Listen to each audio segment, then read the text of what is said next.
fait, d'autres présentateurs, présenter plein de technologies. Alors, la session en fait d'aujourd'hui va concerner, un petit voyage, à défaut de voyager en ce moment, enfin en temps de covid, bah, je vais essayer de vous faire voyager, au cœur en fait des data clients. Pour pouvoir explorer, enfin toutes les merveilles qu'on peut trouver côté data client, et quelles sont aussi, enfin les différentes possibilités qu'on peut avoir, autour en fait de ces data. Alors je me présente, Mehdi Eliassir, je suis, partner technical, architect chez Microsoft.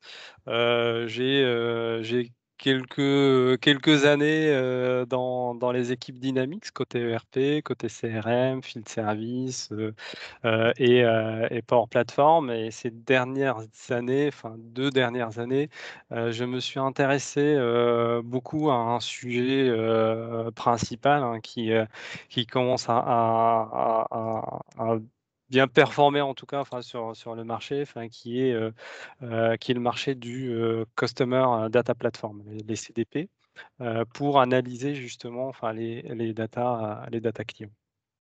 Et c'est le sujet de notre,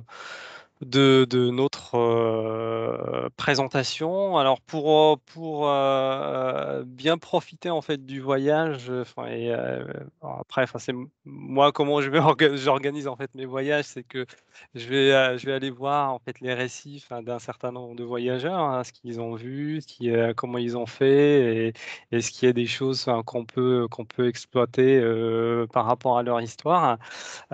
Pour chaque voyage, on a besoin d'une map, on a besoin de savoir, par où passer, qu'est-ce qu'on doit faire, organiser en fait le voyage, et on va le voir en fait pour ce voyage autour de la data,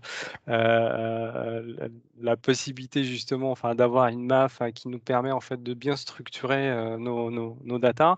On a besoin aussi d'une boussole, enfin pour savoir où est le nord et où on doit se diriger, quels sont notre objectif, par rapport à ou nos objectifs par rapport à ce voyage. On a besoin bien sûr, enfin, de le préparer, enfin, de savoir, par où on va passer, à quelle date, à quel moment, enfin, quels sont les moyens de transport qu'on va utiliser, ainsi de suite. Et après, bah, c'est le voyage, hein, décollage, l'avion, le voyage en lui-même, prise de photos, ainsi de suite. Et à la fin, bien sûr, enfin, on garde toujours en fait des souvenirs, enfin, avec un carnet de voyage où là, enfin, je vous propose un petit résumé en fait de ce qu'on a vu justement, enfin, dans ce voyage. Voilà, alors on démarre en fait, par le récit en fait de voyageurs,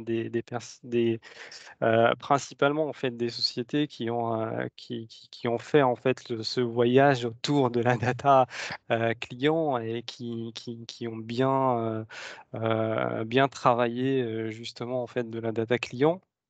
Avec quelques exemples, justement, enfin là je prends par exemple UNICEF. UNICEF en fait c'est que ses principaux clients, enfin c'est les donateurs. Et l'idée en fait d'analyser justement et de comprendre bien en fait les donateurs, c'est de pouvoir personnaliser la relation avec eux et de ne pas les embêter, enfin avec, tous les sujets en fait que UNICEF traite, mais, principalement, enfin ce qui intéresse le donateur, enfin et comment il peut aider. L'idée, c'est de récupérer le maximum d'informations sur ces donateurs, enfin ce qu'ils peuvent récupérer dans le cadre en fait justement de la loi, et dans le cadre en fait du GDPR et autres, tout ce qu'ils peuvent récupérer en fait de ces informations, enfin pour pouvoir, avoir une bonne relation justement, enfin avec le client. Si je prends en fait un autre voyageur là qui est Tivoli. Tivoli c'est le deuxième plus ancien parc de jeux en Europe, enfin qui se situe au Danemark. Eux, ils avaient en fait une problématique qui était de transformer leur business model, en vente de avant, en fait, ils vendaient des tickets, maintenant, ils souhaitent vendre en fait des forfaits. ou des abonnements, enfin les abonnements, enfin vous le savez, enfin c'est un business, qui est régulier et qui est beaucoup plus stable. Et du coup, pour passer en fait d'un business model, enfin de tickets vers un business model de service ou d'abonnement, enfin ils avaient besoin de comprendre leurs clients. Ils avaient besoin aussi de comprendre à quel moment les clients ils quittent, l'entreprise et ils reviennent plus, pour pouvoir justement les retenir. Et là, à travers de la data, à travers la compréhension en fait de l'ensemble des comportements des différents clients au sein du parc, on va récupérer des datas de l'IoT, on va récupérer des datas, des réservations, on va récupérer des datas, de la restauration, ils ont aussi enfin de l'hôtellerie. Il y a un certain nombre en fait de datas, enfin qui peuvent récupérer pour pouvoir justement analyser leur taux de churn ou leur taux de départ, pour pouvoir à un certain moment les cibler et de pouvoir en fait les retenir. Si on prend un autre exemple, enfin Chipotle c'est de la restauration rapide. Ils ont, aux États-Unis, principalement aux États-Unis, enfin un petit peu en Europe, plus de 2 700, restaurants et c'est la problématique en fait qu'ils avaient, 1re problématique, c'est de répondre en temps réel, enfin à un client qui arrive dans le restaurant. Sachant que c'est de la restauration rapide, ils ont très peu de temps, pour pouvoir, conseiller le client et de pouvoir lui proposer des produits additionnels et augmenter en fait la valeur de ce client. Ça, c'est une première problématique. Une deuxième problématique qu'ils avaient, c'est qu'ils avaient très peu de données en fait des clients qui viennent une seule fois ou qui viennent en fait temporairement. Et du coup, là, ils ont récupéré, à travers en fait le graphe de Microsoft. D'ailleurs, enfin, j'ai eu une petite présentation ce matin, enfin, du graphe de Microsoft, dans une session, du Power Saturday. Et là, l'idée, en fait, c'est de récupérer de la data, third party data, data tiers, pour renforcer justement les données, en fait, de leurs clients, pour pouvoir mieux les cibler et de pouvoir les retenir. Voilà, ça c'est des vrais sujets, des vraies problématiques, en fait, métiers que pratiquement toutes les entreprises ont, en ce moment. Parce les données clients, ils sont partout, avec, tous les moyens, enfin, qu'on peut avoir, pour récupérer ou de collecter, en fait, ces informations. Par aussi ce qu'on appelle le multi-channel, enfin le client, il va naviguer sur internet, il va laisser des traces et après, enfin, il va venir dans le magasin et après peut-être il va faire une réclamation, il va envoyer des mails et là, en fait, tout ça, c'est un ensemble, en fait, de canaux de communication, enfin, avec les clients et tout ça, c'est de la data. C'est de la pure data qu'on va traiter, qu'on va traiter dans un data lake, qu'on va traiter à travers, en fait, de l'Azure Synapse, qu'on va traiter à travers, un ensemble, en fait, d'outils et l'idée, c'est d'extraire, d'unifier, en fait, d'abord cette data, de pouvoir extraire le maximum d'informations et d'extraire, en fait, de la connaissance actionnable par la suite. Et un autre exemple, Walgreens, ça c'est un de nos plus gros clients, c'est des centaines de millions de clients, hein, qui traitent. C'est une chaîne de restauration aux États-Unis et là, en fait, on parle de données, sensibles, données, de santé et on parle aussi, en fait, de traitement en temps réel. Le client, enfin, quand il va acheter un médicament, on va, pratiquement en temps réel vérifier toutes les informations, qu'on a de ce client sur l'ensemble des magasins, en fait, de cette chaîne et de savoir s'il y a un médicament qui est incompatible avec ce qu'il a acheté auparavant. Pour pouvoir apporter, en fait, un service, additionnel au client et je rajoute enfin un dernier, Un dernier, exemple, enfin qui Campari. Campari, c'est des boissons italiennes. L'évolution en fait de cette entreprise, c'est faite à travers des rachats en fait de plusieurs entreprises. Aujourd'hui, je crois qu'ils sont une vingtaine, une trentaine en fait de d'entreprises rachetées et pour chaque entreprise, c'est une marque, elle a en fait un système ou plusieurs systèmes d'information dans cette entreprise, enfin qui contiennent en fait de la data client et ces systèmes, ils sont différents d'une marque à l'autre. Et là, l'idée, c'est de récupérer de plusieurs sources de données, qui sont complètement hétérogènes, de l'information client, de pouvoir la normaliser, la traiter, l'unifier et extraire en fait l'information.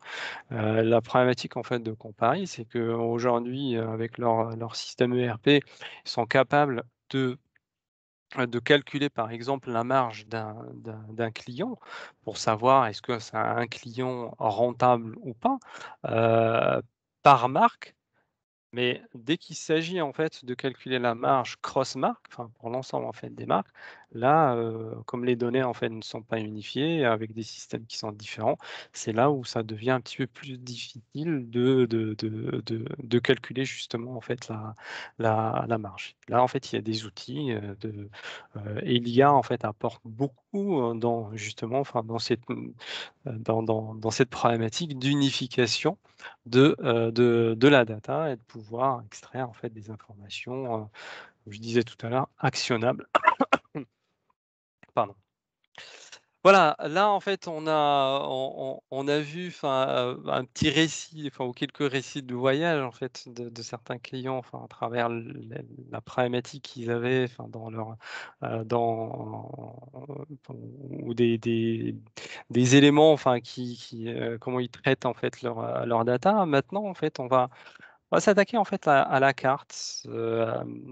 La map en fait, on a besoin enfin d'une map pour bien s'orienter, hein, et bien comprendre justement, comprendre en fait heu, enfin notre voyage et là en fait chez Microsoft, enfin, on a ce qu'on appelle le Common Data Model.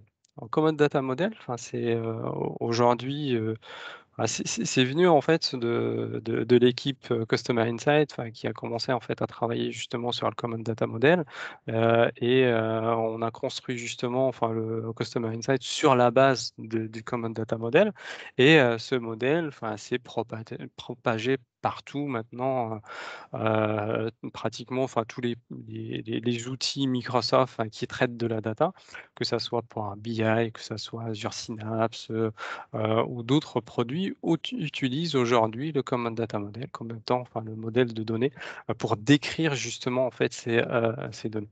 Et si je prends par exemple dans un secteur d'activité qui est le retail, les, les données, q là, enfin, c'est juste quelques exemples, hein. On peut très bien, enfin, avoir, plein d'autres sujets, enfin, qu'on va traiter, en fait, côté retail. Mais là, en fait, juste un exemple, typiquement, enfin, pour le retail, pour comprendre, en fait, les clients, enfin, je vais pouvoir avoir des données côté marketing, des données démographiques, par exemple, la liste de l'ensemble des contacts que j'ai, l'ensemble en fait des offres, qui ont été proposées pour un client, les emails qui ont été envoyés, est-ce qu'ils ont été ouverts ou pas? Tout ça en fait, c'est de l'information, c'est des signaux, enfin, qu'on va pouvoir récupérer en fait sur des clients. On va avoir aussi des informations sur, le store, le magasin. Le magasin, le client quand il va rentrer, on peut très bien récupérer via le wifi, via une carte de fidélité des informations, s'il a acheté, enfin, on va avoir aussi, enfin, des informations d'achat. On va pouvoir s'il a fait une réclamation, enfin, on va avoir aussi, enfin, des informations de réclamation. On va aussi avoir des informations online, les navigations, enfin, sur un site. Est-ce qu'il a créé un panier? Est-ce que, il a des paniers, en fait, abandonnés? Heu et là, en fait, tout ça, c'est des informations qu'on va pouvoir récupérer dans le cadre, en fait, de ce modèle de données, enfin, du retail autour de ce client pour mieux comprendre, justement, ce client et personnaliser justement, enfin la relation avec lui ou, lui vendre plus ou le passer en stade ambassadeur, ainsi de suite. Et tout ça, en fait, c'est des datas, enfin, qu'il faut récupérer, il faut traiter, il faut unifier, enfin, tout ça, c'est vraiment, enfin, le travail de la data. Un autre exemple, c'est, données de divertissement, pour, typiquement, enfin, un club sportif, il va gé enfin, il va créer, en fait, des événements, enfin, il va avoir, en fait, un certain nombre de fans qui vont arriver, il va avoir des sponsors, enfin, il va avoir, plein d'informations, enfin, qu'il peut récupérer, en fait, du client.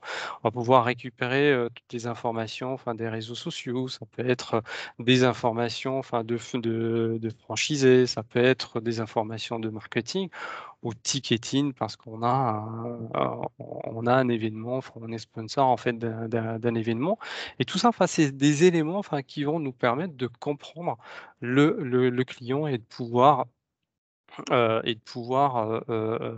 personnaliser la relation avec lui, et c'est ça en fait on parle maintenant, enfin, d'hyper personnalisation en temps réel, c'est-à-dire dès que j'ai en fait le client, enfin, qui se connecte, dans un site, internet, bah, là, j'ai un certain nombre de scores, enfin, sur le client, enfin, qui vont me permettre de personnaliser la page, les offres que je lui propose, les produits que je lui propose, les actions, enfin, que je veux qu'il fasse, enfin, des campagnes marketing, ainsi de suite. Voilà, enfin, quelques exemples, là, je vous ai laissé aussi, enfin, dans la présentation d'autres modèles, dans l'assurance, dans la banque, dans, la santé, ainsi de suite. Enfin, par métier, on est capable de récupérer tout un ensemble, en fait, de data, clients, enfin, qui peuvent nous intéresser justement, heu, pour ce voyage. Et après, ben, on a besoin, enfin, d'avoir une boussole, enfin, pour voir où se trouve le nord, et pour savoir, enfin, quels sont aussi, enfin, notre objectif par rapport à ces datas. Le les news en ce moment, enfin, on on a plein, enfin, sur Facebook, sur Apple, les browsers, enfin, qui ont arrêté, en fait, les cookies, et là, en fait, on a vraiment besoin, enfin, pour chaque entreprise, elle a besoin, enfin, de savoir, enfin, qu'est-ce qu'elle veut faire exactement, avec ces datas. Et là, je vous propose quelques exemples justement, enfin, d'objectifs, ou de stratégies par rapport aux données clients. On peut très bien en fait imaginer, enfin, que l'entreprise souhaite acquérir de nouveaux clients. Savoir, enfin, aller, trouver en fait plus d'informations sur des clients ou, trouver en fait dans la base, client, enfin des clients dormants ou des clients similaires en fait à certains clients pour pouvoir les activer. Elle peut avoir aussi, enfin, des objectifs d'augmentation à la valeur du client. On a un ensemble en fait de clients, enfin, qui nous achètent, tant par an et j'aimerais bien, enfin, on aimerait bien en fait avoir, une augmentation de 20 de ce segment de clients, pour augmenter justement la valeur, soit en nombre, d'achats, soit en valeur en fait d'achat, des clients. On peut aussi, enfin, avoir un objectif de retenir, en fait, des clients et pour retenir des clients, beh, il faut savoir à quel moment ils partent, et du coup, enfin, on peut à travers la data savoir à quel moment, les clients vont churner, enfin, vont partir pour pouvoir détecter ce moment-là et proposer, en fait, des promotions, proposer, en fait, des actions qui vont permettre de garder, en fait, le client au sein de l'entreprise, où on peut très bien, enfin, nurturer en fait des clients, régulièrement, leur poser en fait un certain nombre de questions pour récupérer de cette data, pour pouvoir identifier en fait un besoin et de pouvoir les combler. Voilà 4 exemples, on peut en avoir plein, mais 4 exemples de ce qu'on est capable de faire avec de la data, client et les objectifs sur lesquels, enfin, on va se concentrer justement, enfin, pour répondre à ces problématiques.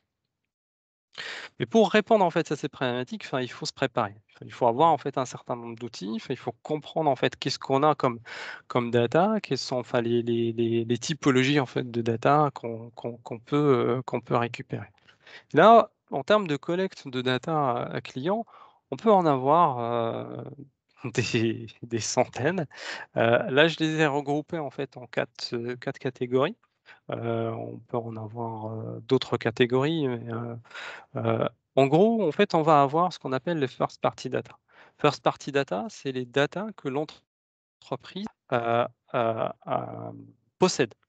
Les data, enfin qu'une entreprise possède en fait sur ces data. Ça peut être, les datas que je vais retrouver dans un ERP, les datas que je vais retrouver dans un CRM, l'ensemble des transactions, enfin avec les clients, son adresse, c'est, tout ça, enfin c'est de la donnée et c'est des données en fait que l'entreprise, possède déjà. Enfin, c'est les emails par exemple, enfin c'est des formulaires ou les réponses en fait à certains formulaires, et ça en fait c'est, généralement, enfin, c'est de la data démographique en fait du client. Enfin, on va savoir, sa date de naissance, enfin son adresse, heu,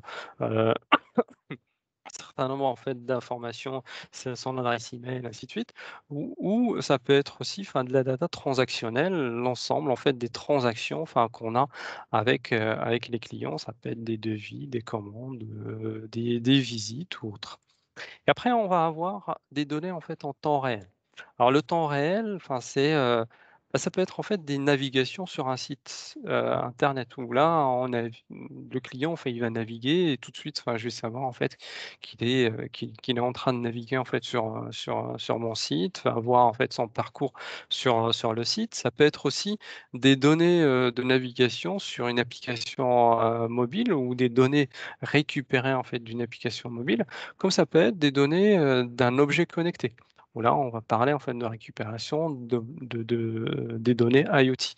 Où là, tout ça, enfin, c'est de la donnée, ce qu'on appelle observationnelle ou comportementale, du client.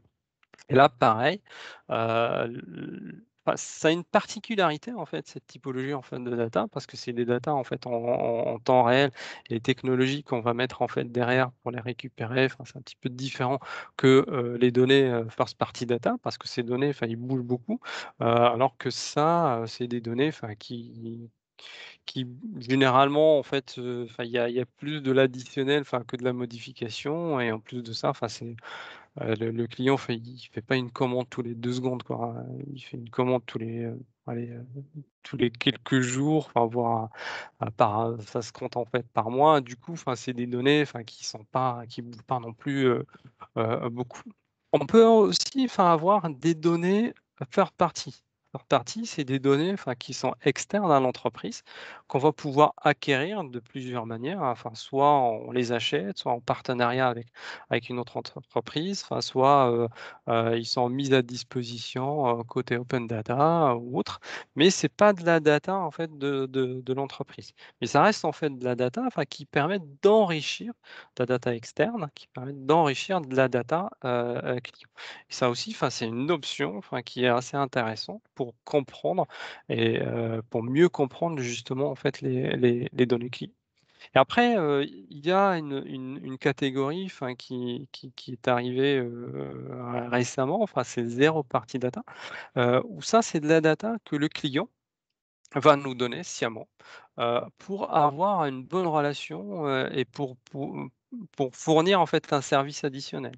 Et là, c'est typiquement, enfin, c'est des questionnaires. On pose, des questions en fait aux clients, hein. Est-ce que vous souhaitez être livré chez vous, ou dans un drive? Là, enfin, c'est, le client va sciemment dire: «Voilà, enfin, je souhaite être livré chez moi». Et ça, c'est de la data additionnelle, qu'on peut avoir en posant en fait la question, au client, et là, pareil, enfin, c'est aussi, enfin, des outils qui sont, qu'on peut utiliser pour aller collecter cette information et aussi traiter, cette information par la suite pour analyser par exemple l'NPS ou autre. Voilà, ça, c'est quelques, enfin, typologies, enfin, de data, enfin, qu'on va pouvoir récupérer pour comprendre justement notre client. Là, en fait, j'ai parlé, en fait, des data, enfin, chez Microsoft, hein, pour le traitement, enfin, de la data, client, on va avoir deux outils principaux. Le premier c'est un Customer Insights, enfin, c'est un Customer Data Platform, qui est à destination plutôt d'utilisateurs, plutôt métiers. Principalement, c'est des outils, c'est des outils à destination de l'équipe marketing. Et après, enfin, on va avoir la possibilité de partager justement le data lake de Customer Insight avec Azure Synapse. Là, ça nous permet en fait d'avoir un data lake, qui nous permet de stocker et de partager l'ensemble des informations entre des utilisateurs métiers, qui vont récupérer de la data facilement en mode, low code, no code, et des utilisateurs, plus avancés côté data, qui vont permettre de faire exactement la même chose, mais partager justement, enfin, cette information dans le data lake avec un format Common Data Model. Sachez que Customer Insight a été développé sur la base, en fait, d'Azure Synapse. L'architecture de Customer Insight est basée, d'ailleurs, enfin, c'est le premier produit, SaaS de Microsoft qui a été développé sur la base d'Azure Synapse, qui nous permet en fait de récupérer justement, enfin, ces datas, de les traiter soit par Customer Insight, soit Azure Synapse, soit les 2, et après, de les fournir en fait à d'autres applications métiers, par la suite. Alors maintenant, enfin, on va faire un petit décollage et on va passer, à une petite démo, très rapide, de Customer Insights. Alors Customer Insights, c'est un produit, en SaaS, vous créez en fait votre compte, vous démarrez. Derrière, en fait, il va approvisionner, tout un ensemble en fait de services sur la base d'Azure Synapse. Enfin, il va créer un data lake et il va approvisionner des services en fait d'indexation, des services Spark, il y a tout un ensemble en fait de services, enfin, qu'il va approvisionner. Heu, pardon. Vous avez en fait 2 typologies en fait de déploiement de Customer Insight. Soit on va pouvoir, je vais le montrer en fait ici. Heu, Là, en fait, bon, bac à sable, hop. Là, enfin, vous avez soit, en fait, le stockage,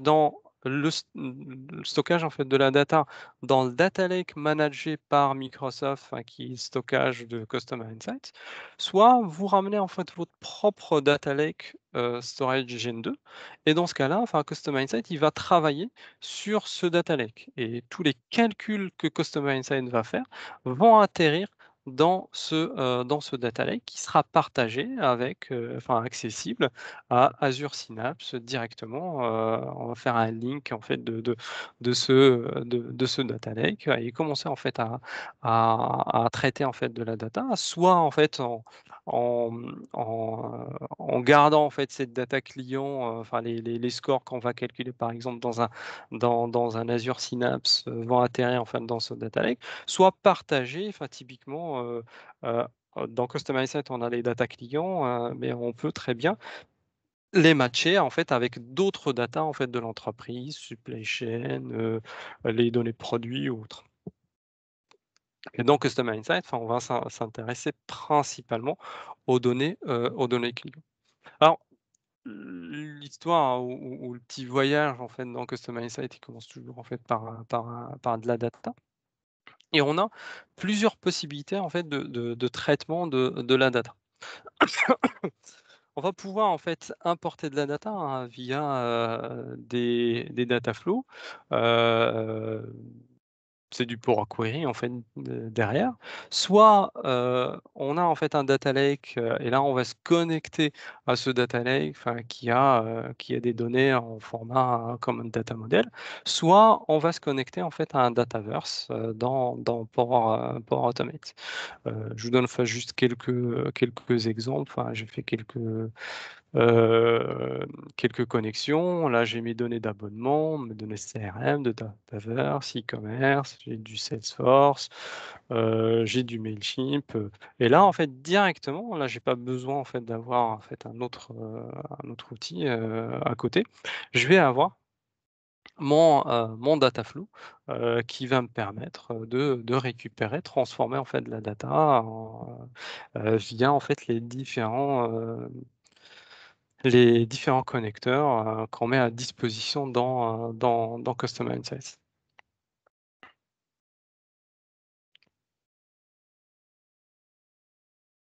Voilà, enfin le Power Query, enfin qui s'affiche.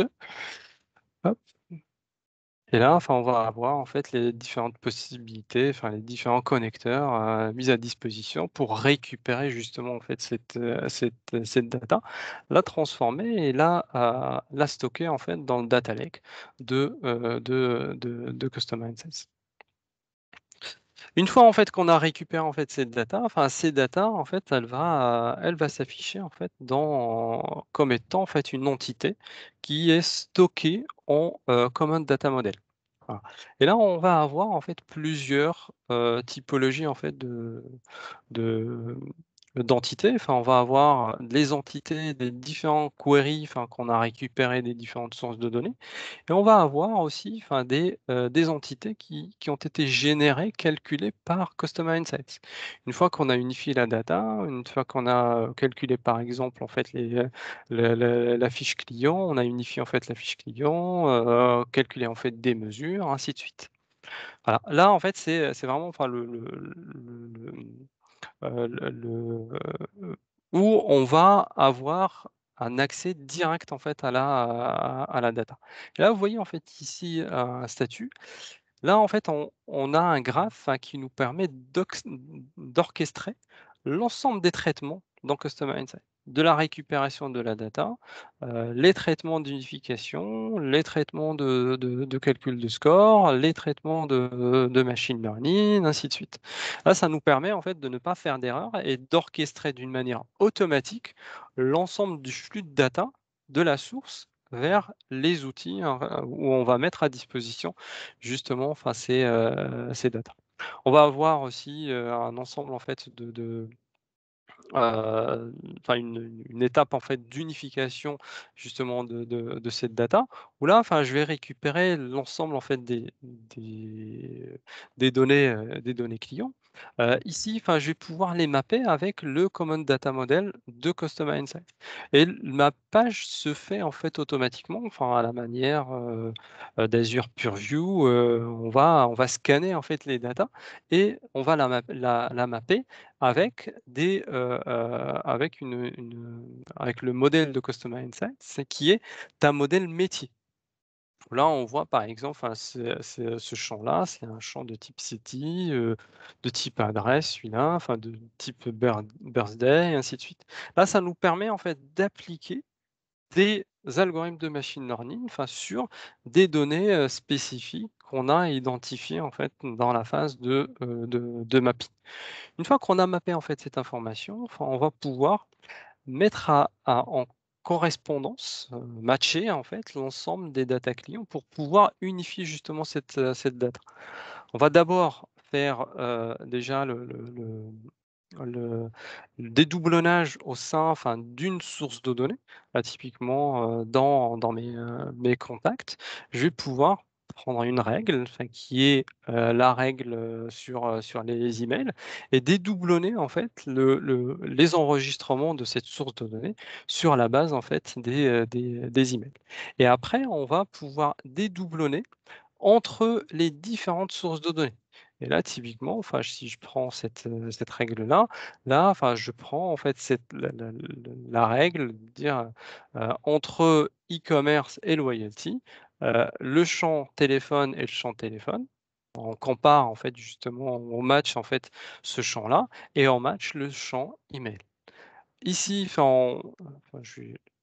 ici ça va être, du fuzzy matching, ou du matching approximatif et ici ça sera de l'exact matching. Et lui, enfin, il va calculer en fait le score, de matching, enfin de cette règle. On peut en avoir autant de règles qu'on veut. Typiquement, enfin, j'avais parlé en fait de Chipotle, tout à l'heure. Chipotle, enfin, il doit avoir une cinquantaine en fait de règles paramétrées dans Customer Insight pour la partie unification de la data client. Avant d'unifier, on va normaliser. On va normaliser, enfin plusieurs règles en fait de normalisation, mais on a aussi enfin des règles métiers de normalisation, typiquement normalisation des numéros de téléphone, 06 64, et plus 33 64, voilà ça, enfin on va pouvoir normaliser d'abord, c'est le numéro de téléphone avant de le comparer. On va normaliser les noms, Pierre et Pedro, on va normaliser les adresses, on va normaliser les noms, d'organisations. Microsoft, MSFT, c'est la même société et du coup, enfin, on va normaliser, en fait, cette information. On va matcher selon les règles qu'on a paramétrées pour pouvoir justement, trouver un enregistrement unique, qui est le résultat en fait de la fusion des différentes sources, de données. Et la fusion en fait, on va d'abord, avoir justement enfin les clés des différentes sources de données. Enfin, on va générer en fait une clé qui s'appelle, customer ID, mais qu'on va rattacher aux différentes clés des différentes sources de données. Et après, enfin, on va construire un enregistrement unique, heu, sur la base des différentes sources de données. Typiquement, le first name, il existe dans 3 sources de données. On va pouvoir prioriser la source e-commerce comme étant en fait la source principale pour la création de ce champ, field name. Là, enfin, on peut très bien, voilà, enfin, faire un drag and drop pour dire voilà, enfin, c'est plutôt loyalty, enfin, pour construire en fait ce champ-là et là, ça nous génère en fait un enregistrement, enfin, sur la base de l'unification des différentes sources de données. On va rajouter les données d'activité, enfin, on va enrichir aussi, en fait, des données, des données, en fait, d'autres sources de données. Typiquement, enfin, pour l'enrichissement, enfin, on a l'enrichissement, en fait, de l'adresse. L'adresse n'est pas stockée de la même manière, n'est pas formatée de la même manière dans des différentes sources de données. Là, en fait, on va pouvoir la normaliser et l'unifier, pour pouvoir la générer, la rendre disponible d'une manière normalisée dans l'entreprise.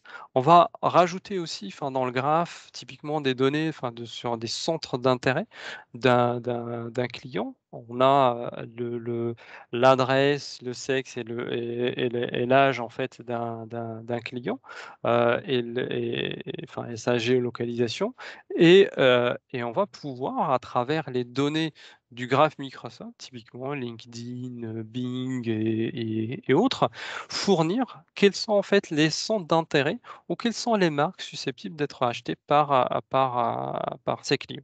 Et là, enfin, on renforce en fait de la data, on enrichit en fait de la data sur les clients. On va pouvoir aussi utiliser de la data, enfin d'autres entreprises, typiquement enfin des données de lead space, enfin pour le B2B, enfin des données de IR, enfin pour, tout ce qui est géolocalisation ou des données d'expérience ou d'autres data, typiquement un Explorer, ou autre, qui permettent d'enrichir justement en fait cette data client. Et après, ben, on va calculer en fait des mesures, enfin on va calculer de la segmentation pour, permettre en fait d'avoir d'abord, première vue 360 en fait de notre client. Et là, typiquement, enfin, si je prends cette fiche-là, enfin, il nous génère en fait la vue, 360, du client à travers l'ensemble des datas qu'on a récupérées des différentes sources de données. On va avoir les données démographiques en fait du client, hein, c'est la fusion de l'ensemble des différentes sources de données, hein. Enfin, on a matché, enfin, on a unifié et on a généré en fait cet enregistrement, enfin, avec l'ensemble des clés. On va avoir l'ensemble des transactions, hein, l'ensemble des activités, enfin, que ce client-là a fait, hein. Enfin, le navigation sur un site internet, achat dans un magasin, enfin, appel téléphonique, ainsi de suite. On va calculer à travers cette data plusieurs mesures. Enfin, on a des modèles, enfin, qui sont prêts à l'emploi, pour les calculs, de mesures et on va enrichir de la data, typiquement, enfin ça c'est de la data qui provient en fait du graphe Microsoft, et là on voit enfin que ce client-là, il peut être très intéressé par Apple et Microsoft et voilà en fait les centres d'intérêt, enfin qu'il peut trouver. Voilà, là, en fait, c'est juste une petite démo, enfin, par rapport à la récupération, enfin, de la data, first party data. On va pouvoir aussi récupérer, en fait, de la data des, sites internet, des objets connectés ou des applications mobiles. Où là, en fait, on va pouvoir récupérer en temps réel, c'est un système d'event, on récupère, les informations en temps réel, et on va pouvoir, générer déjà, en fait, des rapports qui sont prêts à l'emploi et générer aussi, en fait, des events qu'on peut rajouter dans la vue 360 en fait de notre client pour comprendre justement son comportement. Au-delà en fait de ça, enfin je vais passer plutôt enfin dans le sample. Si, enfin on a, J'en des profite juste, questions. Mehdi, pour te Oui, dire qu'on est à 45 minutes, hein, oui, pour que très bien, tu saches, à peu près, voilà. merci. Voilà, là en fait c'est des données en fait en temps réel, enfin qu'on va récupérer en fait de notre, des visites en fait d'un site web, mais ça peut être une application mobile, comme ça peut être en fait un objet connecté et on voit en fait les sites visités, enfin les domaines, les pages, enfin vous avez des rapports, enfin qui sont prêts à l'emploi, avec les données brutes, qu'on peut, filtrer et rajouter à la vue 360 en fait de notre client et pareil, enfin on va pouvoir construire des questionnaires, enfin pour aller récupérer encore plus d'informations, zéro partie data. Alors je bascule enfin sur ma présentation, enfin là, enfin on a vu en fait cette étape-là, enfin d'unification de match, on a vu aussi, enfin, le système en fait d'orchestration de data automatisé, enfin, où on voit, enfin, qu'est-ce qui s'est passé, enfin, pourquoi, enfin, est-ce qu'il y a des erreurs en fait quand je récupère en fait une data, enfin, d'une source de données, comme les data, enfin, on va faire un certain nombre en fait de traitements et les traitements sont liés, on a justement, enfin, ce graphe, qui nous permet d'orchestrer cette data, et de savoir, enfin, où il y a un blocage, enfin, pour un calcul spécifique. On va avoir aussi, enfin, de l'analyse descriptive, en fait, de la data, hein. Il y a de la data prep, qu'on lance, en fait, justement, enfin, sur ces data, hein, à travers le mappage. Enfin, on va pouvoir, en fait, analyser, enfin, un petit peu, enfin, ou préparer, justement, en fait, les datas, enfin, avant de pouvoir, en fait, les analyser et on a, en fait, des analyses un petit peu poussées, en fait, justement, sur, cette data client. Là, on a vu, enfin, tout ce qui est analyse de data, enfin, en temps réel. On va pouvoir aussi appliquer à travers en fait la Power Platform, à travers iBuilder, des algorithmes de machine learning, enfin de prédiction. Typiquement, enfin si on a en fait des données manquantes, on peut très bien enfin prédire les données manquantes à travers les données existantes, pour pouvoir remplir en fait justement enfin ces datas. On peut, faire de l'analyse de sentiments. Typiquement, enfin sur un questionnaire, le client va pouvoir nous envoyer en fait un commentaire et après, bah, on va analyser en fait les sentiments. On peut aussi, faire de la détection, des images, typiquement, pour voir en fait quels sont les produits, qui ont été likés, dans un réseau social par exemple. tout ça, en fait, l'utilisation aussi, enfin, de l'intelligence artificielle en low code, no code, nous permet de récupérer, en fait, de la data pour enrichir justement notre data client. Là, on l'a vu tout à l'heure, enfin, l'enrichissement de la data à travers, des données externes. Une fois qu'on a récupéré en fait ces datas, enfin, on va calculer en fait des mesures. Enfin, on va pouvoir calculer, enfin, le nombre de pages vues, les impressions, les interactions, le nombre de canaux, soit en pré-vente, avant en fait la vente, pendant la vente, le chiffre d'affaires, les fréquences d'achat, le montant de paiement, ainsi de suite, ou post de vente. Où là, on a une interface, enfin, qui nous permet, facilement en fait de créer des agrégations, et récupérer en fait les champs pour pouvoir en fait les analyser.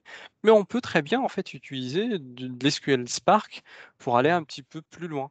On peut très bien, et Custom Insight propose toute une liste de modèles, de mesures, de scores qui sont prêts à l'emploi. Typiquement, enfin calculer les points de fidélité, calculer le revenu annuel moyen, enfin qui peut provenir de plusieurs sources de données, le nombre d'interactions qui peuvent provenir en fait de plusieurs, sources de données. Soit en fait on est en mode, tech, où là on connaît SQL et on peut aller très loin, soit on est en mode métier, enfin ça nous permet déjà, enfin d'avoir en fait des idées de ce qu'on peut faire en fait avec de la data et aller chercher les données, enfin pour pouvoir les calculer ou de pouvoir, enfin calculer très rapidement à travers, ces modèles. On va pouvoir aussi calculer d'autres, en utilisant en fait l'intelligence artificielle, typiquement, un taux de churn. Taux de churn, c'est à quel moment un client va quitter.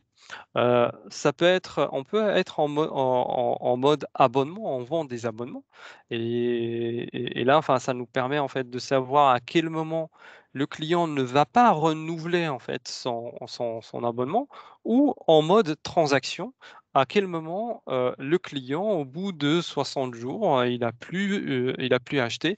Du coup, il est considéré comme churner, enfin, client qu'on a perdu et du coup, enfin, on va analyser en fait l'ensemble des transactions, des clients qui partent et pourquoi en fait ils partent.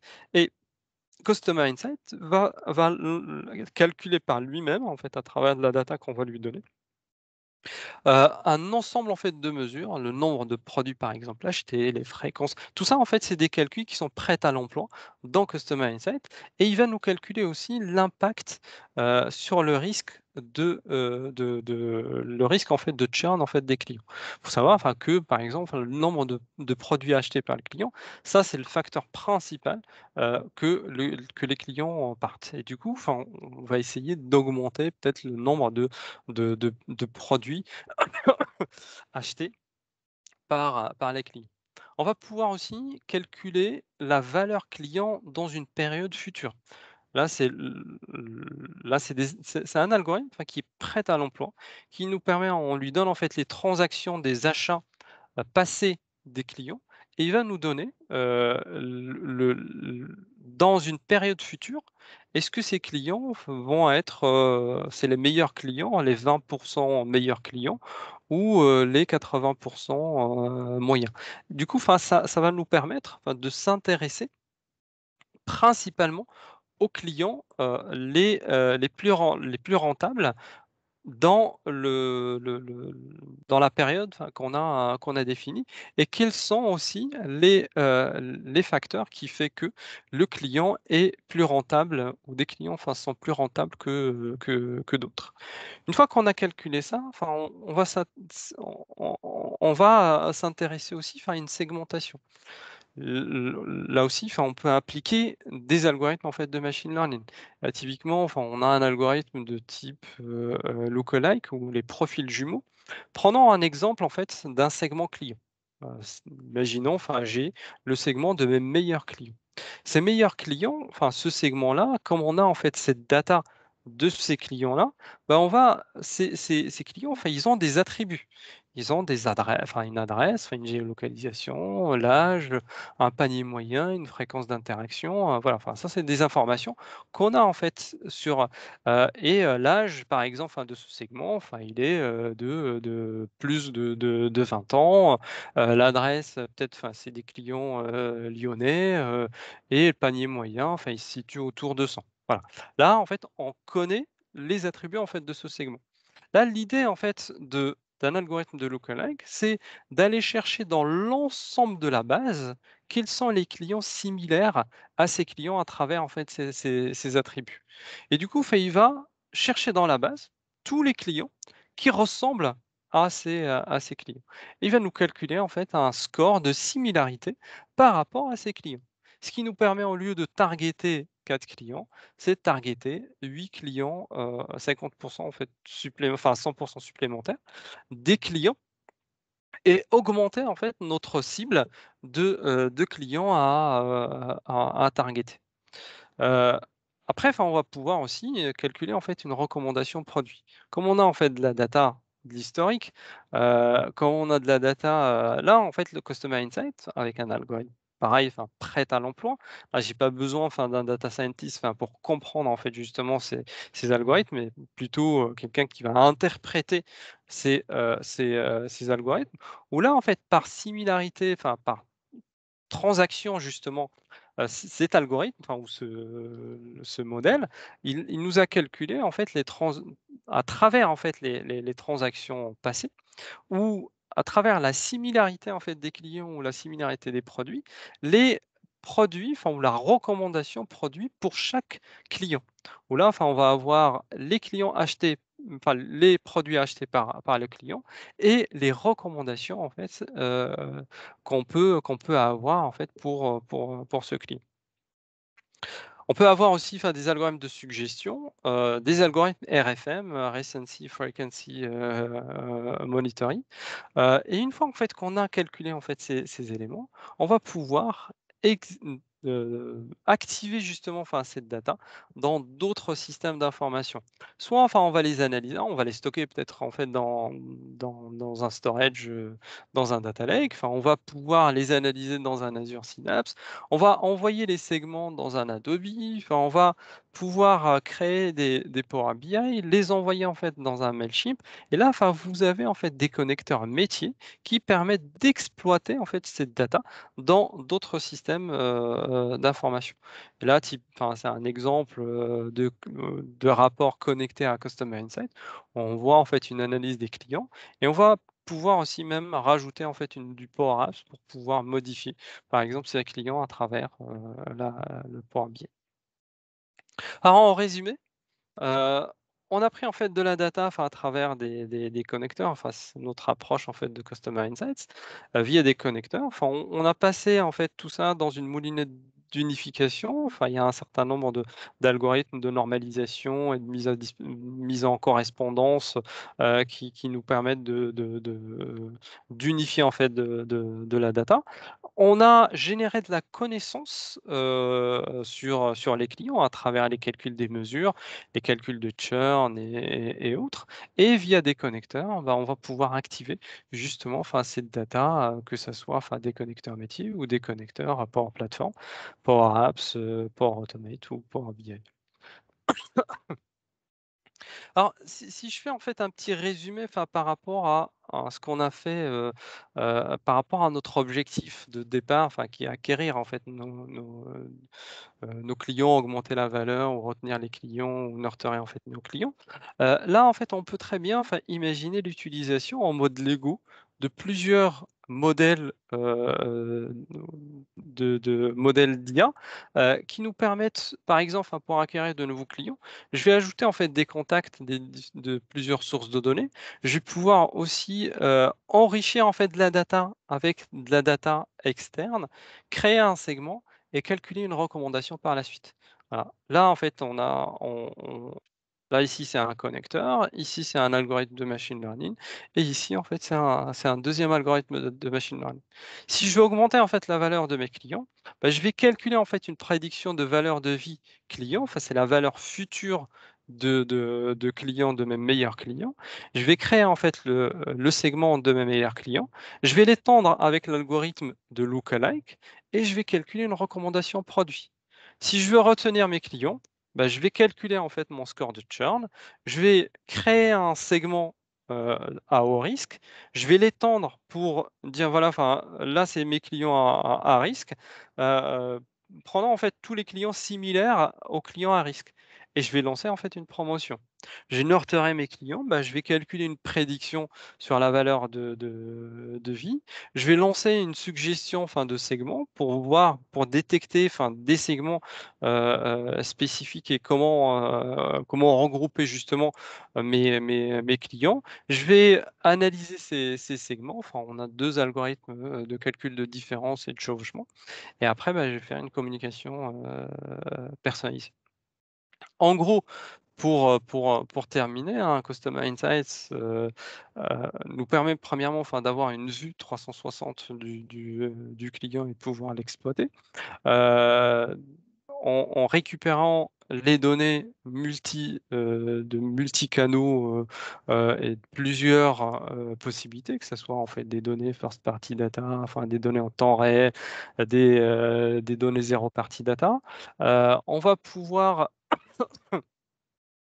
enrichir justement enfin, ces data enfin, avec des données externes. On applique toute une liste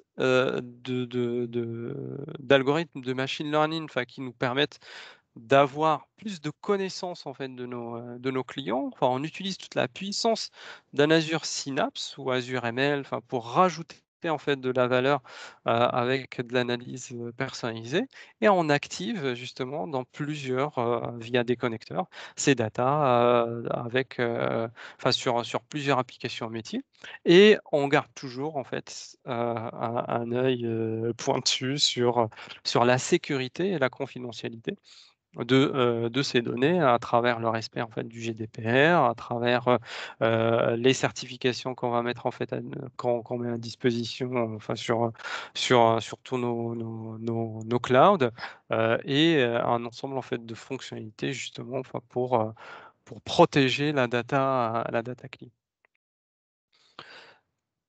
Voilà, enfin je pense que j'ai un timing mais De précision, hein. de précision. Voilà, je sais pas s'il y a eu des questions? J'ai pas noté jusqu'à maintenant de questions dans le chat, mais si on peut ouvrir la séance de questions-réponses si certains veulent se manifester, n'hésitez pas.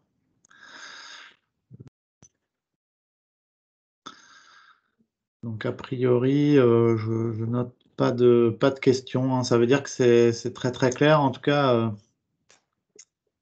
merci beaucoup, hein, Mehdi, pour cette Merci. présentation. Et on se Merci retrouve au beaucoup café. Fab, Donc, l'invitation. je te remercie, Mehdi. Je coupe l'enregistrement. OK, top, merci beaucoup. Merci.